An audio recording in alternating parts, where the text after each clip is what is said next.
Breaking news రాష్ట్రంలో ప్రతి కుటుంబానికి ఫ్యామిలీ బెనిఫిట్ కార్డు ఇవ్వాలని ప్రభుత్వం నిర్ణయించింది. ఆధార్ కార్డు తరహాలోనే ఈ కార్డు ఉండనుంది. ఫ్యామిలీ బెనిఫిట్ మానిటరింగ్ వ్యవస్థపై సచివాలయంలో ముఖ్యమంత్రి చంద్రబాబు సమీక్ష నిర్వహించారు. రాష్ట్రంలోని ప్రతి కుటుంబానికి ఫ్యామిలీ కార్డు ఇవ్వాలని భేటీలో నిర్ణయం తీసుకున్నారు. ప్రభుత్వం అందిస్తున్న స్కీములతో సహా అన్ని వివరాలను ఫ్యామిలీ కార్డులో ప్రభుత్వం పొందుపరచనుంది.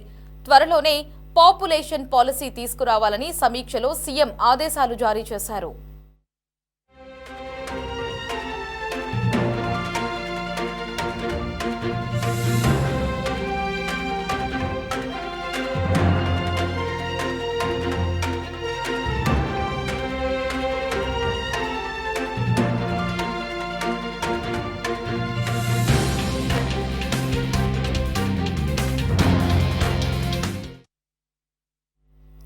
రాష్ట్రంలో ప్రతి కుటుంబానికి ఫ్యామిలీ బెనిఫిట్ కార్డు ఇవ్వాలని ప్రభుత్వం నిర్ణయించింది. ఆధార్ కార్డు తరహాలోనే ఈ కార్డు ఉండనుంది.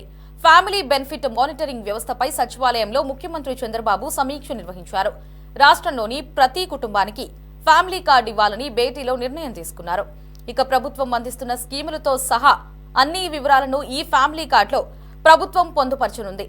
త్వరలోనే పాపులేషన్ పాలసీ తీసుకురావాలని సమీక్షలో సీఎం ఆదేశాలు జారీ చేశారు. ఇక దీనికి సంబంధించి మరిన్ని అప్డేట్స్ ని మా కరెస్పాండెంట్ రామకృష్ణ ఫోన్ ఇన్ లో అందించడానికి సిద్ధంగా ఉన్నారు. రామకృష్ణ, చెప్పండి, ఇప్పటికే రేషన్ కార్డు మనకుంది, అందులో కుటుంబ సభ్యులకి సంబంధించిన ప్రతి ఒక్క డీటెయిల్ కూడా ఉంటుంది. ఆ నెంబర్ ని గనక మనం చెక్ చేస్తే అసలు వాళ్ళు ఆ ఫ్యామిలీ ఏమేమి లబ్ధి పొందింది అనే డీటెయిల్స్ కూడా వస్తాయి. అయినప్పటికీ కూడా ఇప్పుడు ఫ్యామిలీ కార్డు అనేది ప్రభుత్వం ఎందుకు తీసుకురావాలనుకుంటుంది, అసలు దీని యొక్క ఉపయోగాలు ఏంటి? ఫ్యామిలీ బెనిఫిట్ మానిటరింగ్ వ్యవస్థ మీద ఈరోజు సచివాలయంలో ముఖ్యమంత్రి చంద్రబాబు అధికారులతోటి సమీక్షా సమావేశం నిర్వహించారు. ఈ సందర్భంగా ఫ్యామిలీ కార్డు జారీ చేయాలన్నటువంటి ఒక నిర్ణయాన్ని కూడా ఈ సమీక్షా సమావేశంలో తీసుకోవడం జరిగింది. రాష్ట్రంలో ఉన్నటువంటి ప్రతి కుటుంబానికి కూడా ఫ్యామిలీ కార్డు ఇవ్వాలని కూడా ఒక సూచన అయితే ముఖ్యమంత్రి చేయడం జరిగింది. ప్రభుత్వం అందిస్తున్నటువంటి ఏవైతే పథకాలు కావచ్చు వాటితో పాటు అన్ని వివరాలను కూడా ఈ ఫ్యామిలీ కార్డులో ప్రభుత్వం పొందుపరచబోతా ఉంది. త్వరలోనే ఈ పాపులేషన్ పాలసీ తీసుకురావాలన్నటువంటి ఆలోచనతో కూడా ముఖ్యమంత్రి చంద్రబాబు ఉన్నారు. ఏ కుటుంబానికి ఎలాంటి అవసరాలు ఉన్నాయి, దానికి సంబంధించినటువంటి క్షేత్రస్థాయిలో పూర్తి స్థాయి సమాచారాన్ని తీసుకోవాలని కూడా ఈ సందర్భంగా ముఖ్యమంత్రి సూచించడం జరిగింది. ప్రభుత్వ సంక్షేమం అవసరమైన వాళ్ళందరికీ కూడా వెంటనే ఆ సంక్షేమ పథకాలు అందించే ఈ వ్యవస్థను సిద్ధం చేయాలని కూడా ఆయన సూచించారు. ప్రతి కుటుంబానికి ఇచ్చే ఈ ఫ్యామిలీ కార్డులో ప్రభుత్వం ఇచ్చే ఏ స్కీములు ఆ ఫ్యామిలీకి అందుతున్నాయో వాటికి సంబంధించినటువంటి పూర్తి వివరాలను కూడా ఆ కార్డులో పొందుపరచబోతా ఉన్నారు. ఆధార్ కార్డు తరహాలోనే ఈ ఫ్యామిలీ కార్డును ఉపయోగించుకోవాల్సి ఉంటుంది. కార్డులో ఉన్నటువంటి వివరాలను ఎప్పటికప్పుడు అప్డేట్ చేసుకుంటూ కూడా ఉండాలి. అలాగే త్వరలో ఈ పాపులేషన్ పాలసీ తీసుకురాబోతా ఉన్నటువంటి ఆలోచన రాష్ట్ర ప్రభుత్వం చేస్తా ఉంది. ప్రభుత్వ పథకాల కోసం కుటుంబాలు విడిపోయే పరిస్థితి రాకుండా, ఎందుకంటే ఇప్పటికే ఒకప్పుడు ఉమ్మడి వ్యవస్థ ఉండేది. అయితే ఈ రేషన్ కార్డుల పేరుతోటి సంక్షేమ పథకాలు విడిగా ఉంటే సంక్షేమ పథకాల లబ్ధి పొందొచ్చు అన్నటువంటి ఆలోచనతోటి కుటుంబాలన్నీ కూడా విడిపోయే పరిస్థితి వచ్చింది. అయితే భవిష్యత్తులో ఈ కుటుంబాలు విడిపోయే పరిస్థితి రాకుండా అందరికీ కూడా ఈ ప్రభుత్వ పథకాలు అందాలి. ఉమ్మడి కుటుంబ వ్యవస్థ ఏర్పాటు దిశగా రాష్ట్ర ప్రభుత్వం అడుగులు వేస్తోంది. అందులో భాగంగానే అందరికీ కూడా ఈ సంక్షేమ ఫలాలు అందాలన్నటువంటి ఉద్దేశం రాష్ట్ర ప్రభుత్వంలో కనిపిస్తా ఉంది. అందరికీ లబ్ధి కలిగేలా అవసరమైతే స్కీములన్నింటినీ కూడా తిరిగి రీడిజైన్ చేయాలన్నటువంటి ఆలోచనతో కూడా రాష్ట్ర ప్రభుత్వం ఉంది. ఇప్పటికే అధికారులకు కూడా ముఖ్యమంత్రి చంద్రబాబు స్పష్టమైనటువంటి ఆదేశాలు కూడా జారీ చేయడం జరిగింది. ఇప్పటి వరకు అమలు చేస్తున్నటువంటి ఈ సంక్షేమ పథకాలు ఏవైతే ఉన్నాయో తిరిగి రీడిజైన్ చేసే కార్యక్రమాన్ని కూడా పరిశీలన చేయాలని కూడా అధికారులకు ముఖ్యమంత్రి సందర్భంగా స్పష్టమైనటువంటి ఆదేశాలు జారీ చేశారు. ఇప్పటికే రేషన్ కార్డు ఉన్నప్పటికీ కూడా ఆ కార్డును డిజిటల్ రూపంలో ప్రస్తుతం పబ్లిక్ అందిస్తా ఉన్నారు. దాన్ని రేషన్ కోసం మాత్రమే వినియోగించే విధంగా, అలాగే ఇప్పుడు ఇవ్వబోతున్నటువంటి ఫ్యామిలీ బెనిఫిట్ కార్డు ఏదైతే ఉందో ఆ కుటుంబానికి సంబంధించి ఎవరెవరు ఏ సంక్షేమ పథకాలను రాష్ట్ర ప్రభుత్వం నుంచి అందుకుంటా ఉన్నారు, వాళ్లకు ఏ మేరకు లబ్ధి చేకూరుతా ఉంది, వీటన్నిటికి సంబంధించినటువంటి పూర్తి వివరాలను ఈ ఫ్యామిలీ బెనిఫిట్ కార్డులో పొందుపరచబోతా ఉన్నారు. లహరి.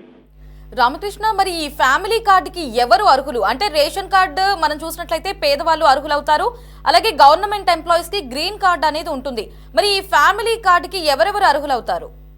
దానికి కూడా కొన్ని నిబంధనలు ఫ్రేమ్ చేయాలన్నటువంటి ఆలోచనతోటి రాష్ట్ర ప్రభుత్వం ఉంది. ఇప్పటికే రాష్ట్ర ప్రభుత్వం వద్ద చాలా సమాచారం కూడా ఉంది. అలాగే ఇప్పుడు క్షేత్రస్థాయిలో పూర్తిగా దీనికి సంబంధించి ఎవరెవరు అర్హులవుతారు ఏంటన్నటువంటి పూర్తి వివరాలను కూడా తీసుకునే పరిస్థితి అయితే ఉంది. అలాగే ఇప్పుడు ప్రభుత్వం దగ్గర ఉన్నటువంటి సమాచారం తోడుగా మరికొంత సమాచారాన్ని కూడా సేకరించి తద్వారా ఈ పాపులేషన్ కు సంబంధించినటువంటి పాలసీ తీసుకురావటం ద్వారా ఆయా కుటుంబాలకు ఈ సంక్షేమ పథకాలు ఏవైతే ఉన్నాయో అందరికీ కూడా అందే విధంగా చర్యలైతే తీసుకునే ఆలోచనతో రాష్ట్ర ప్రభుత్వం అయితే ఉంది. ఈ క్రమంలోనే ఇప్పుడు ఈ చిన్న ఫ్యామిలీలు ఏర్పడి ఈ సంక్షేమ పథకాలు లబ్ధి పొందాలన్నటువంటి ఆలోచనతో ఒకప్పుడు ఉమ్మడి కుటుంబాలు ఉన్నాయి, అవన్నీ కూడా ఇప్పుడు చిన్న చిన్న కుటుంబాలుగా మారిపోయి రేషన్ కార్డులు కూడా ఏ కుటుంబానికి ఆ కుటుంబం తీసుకునే పరిస్థితి అయితే వచ్చింది. దీనికి కారణం రేషన్ కార్డును క్రైటీరియాగా చేసుకుని ఈ సంక్షేమ పథకాలన్నీ కూడా అమలు చేయటం, ఒక కుటుంబాన్ని ఒక యూనిట్ గా పరిగణించి ఆ కుటుంబానికి ఒక గృహం కావచ్చు, లేదంటే ఆ కుటుంబంలో ఒక పెన్షన్ కావచ్చు, ఇతరత్ర ప్రయోజనాలన్నీ కూడా రాష్ట్ర ప్రభుత్వం అందిస్తుందన్నటువంటి ఏకైక ఉద్దేశంతో ఉమ్మడి కుటుంబ వ్యవస్థలు అన్ని కూడా చిన్నాభిన్నం అయిపోయి చిన్న చిన్న కుటుంబాలుగా ఏర్పడటం, ఆ కుటుంబాలు రేషన్ కార్డులు పొందటం, తద్వారా సంక్షేమ పథకాలు పొందటం, ఇవన్నీ కూడా ఇప్పటి వరకు కొనసాగుతూ వచ్చాయి. అయితే ఇటీవల ముఖ్యమంత్రి చంద్రబాబుకు సంబంధించి ఆయన ఆలోచన విధానంలో కొత్త ఆలోచన ఆయన ప్రజల ముందు ఉంచడం జరిగింది. ఒకప్పుడు ఉమ్మడి కుటుంబాల వల్ల ఎలాంటి ప్రయోజనాలు కలిగాయో, ఏ విధంగా ఆ కుటుంబాలు ఒక సమస్య వచ్చినా ఏ విధంగా ఎదుర్కోగలిగాయి, వీటన్నిటినీ కూడా ఆయన ఇటీవల కాలంలో అనేక సందర్భాల్లో కూడా చెబుతూ వచ్చారు. ప్రస్తుతం ఏదైతే కుటుంబాలు ఉన్నాయో అందరూ కూడా కలిసికట్టుగా ఉండే విధంగా చేయాలన్నటువంటి ఏకైక ఉద్దేశంతో ఇప్పుడు కొత్తగా ఫ్యామిలీ కార్డును ఒక దాన్ని తీసుకురాబోతా ఉన్నారు. ఈ కార్డుకు సంబంధించి అర్హులు ఎవరైతే ఉన్నారో వాళ్ళందరికీ కూడా సంక్షేమ పథకాలు అందించాలన్నటువంటి ఏకైక ఉద్దేశంతో రాష్ట్ర ప్రభుత్వం ఉంది. ఈ ఫ్యామిలీ అందరూ కూడా ఉమ్మడిగా ఉండటం వల్ల ప్రభుత్వం నుంచి సంక్షేమ పథకాలు అందవు అనేది ఏమాత్రం కూడా సరైనది కాదు. ఎవరైతే అర్హులో వాళ్ళందరికీ కూడా సంక్షేమ పథకాలు అందించాలన్నటువంటి ఆలోచన రాష్ట్ర ప్రభుత్వంలో ఉంది. కాబట్టి దీనివల్ల పెద్దగా అనర్హులు ఎవరైతే ఉన్నారో వాళ్లకు ఎట్లయినా ప్రభుత్వానికి సంబంధించినటువంటి సంక్షేమ పథకాలు అందే అవకాశం అయితే లేదు. అర్హులకు తప్పనిసరిగా ఈ సంక్షేమ పథకాలు అందే అవకాశం అయితే తప్పనిసరిగా ఉంటుందన్నటువంటి అభిప్రాయాన్ని కూడా ముఖ్యమంత్రి చంద్రబాబు ఈ సందర్భంగా వ్యక్తం చేసినటువంటి పరిస్థితి అయితే ఉంది. దేవి. రామకృష్ణ, అంటే ఇప్పుడు ఈ ఫ్యామిలీ కార్డు అందుబాటులోకి వచ్చాక రేషన్ కార్డు అనేది ఇక ఉండదా? అంటే దేశం మొత్తం కూడా ఏది పంపిణీ చేయాలంటే కూడా రేషన్ కార్డు ద్వారానే పంపిణీ చేస్తూ ఉంటారు. మరి ఇప్పుడు ఆంధ్రప్రదేశ్ లో ఈ ఫ్యామిలీ కార్డుని తీసుకొస్తే దేశమంతా కూడా ఇదే వ్యవస్థ ఏమైనా వచ్చే అవకాశాలు ఉన్నాయా? రేషన్ కార్డు ఏమైనా తొలగించే అవకాశాలు ఏమైనా ఉన్నాయా?